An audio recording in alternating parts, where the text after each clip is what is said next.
గోదావరికని శ్రామిక భవన్లో సిఐటియు పెద్దపల్లి జిల్లా కమిటీ సమావేశం జరిగింది. సిఐటియు జాతీయ ఉపాధ్యక్షులు కామ్రేడ్ ఎస్ వీరయ్య గారు ముఖ్య అతిథిగా హాజరయ్యారు. వారు మాట్లాడుతూ గత 11 సంవత్సరాలుగా కేంద్రంలో అధికారంలో ఉన్న బీజేపీ ప్రభుత్వం ప్రజల హక్కులను కాలరాయడమే కాక రాష్ట్రాల హక్కులను హరిస్తూ చట్టాలను చేసింది. 29 చట్టాలు రద్దు చేసి 4 లేబర్ కోడ్లు తెచ్చిన ప్రభుత్వం కార్మికుల పని గంటలు పెంచుతోంది. సామాజిక భద్రత లేని పరిస్థితిలో కల్పించడంతో పాటుగా పారిశ్రామికవేత్తలు తమ ఇష్టానుసారంగా పరిశ్రమలు మూసివేసే హక్కును కల్పిస్తుంది. కార్మిక సంఘాలను పెట్టుకోకుండా చేసి కార్మికులను కట్టు బానిసలుగా మారుస్తుంటే మరోపక్క వామపక్షాల కృషితో 2025లో వచ్చిన మహాత్మా గాంధీ జాతీయ గ్రామీణ ఉపాధి గ్యారంటీ చట్టం గాంధీ పేరును తీసి జీరాంజీగా మార్చడమే కాక దాని మౌలిక స్వభావాన్ని మార్చేసింది. 90% నిధులు కేంద్రం భరించాల్సి ఉండగా దాన్ని 60% తగ్గించి 40% రాష్ట్ర ప్రభుత్వాల మీద మోపింది. ఈ సమావేశంలో సిఐటియు రాష్ట్ర ఉపాధ్యక్షులు టి రాజారెడ్డి, జిల్లా అధ్యక్షులు వేల్పుల కుమారస్వామి, జిల్లా కార్యదర్శి ఎర్రవెల్లి ముత్యంరావు, సిఐటియు జిల్లా నాయకులు ఎన్ భిక్షపతి, టి జ్యోతి, ఎం రామాచారి, మొండె శ్రీనివాస్, దొమ్మేటి కొమరయ్య, టి అంజయ్య, ఎన్ నర్సయ్య, కె పర్సయ్య తదితరులు పాల్గొన్నారు.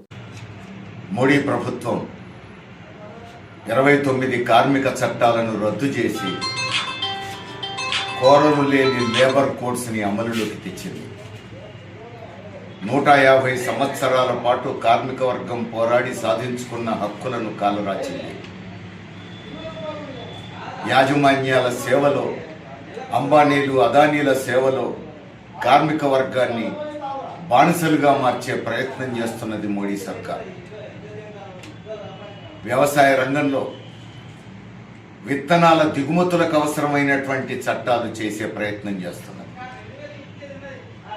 భారతదేశం విత్తన ఉత్పత్తిలో స్వయం సమృద్ధిని సాధించిన దేశం. ఇక్కడ విత్తనోత్పత్తిని రక్షించుకోవాల్సిన బాధ్యత మన ప్రభుత్వం మీద ఉన్నది.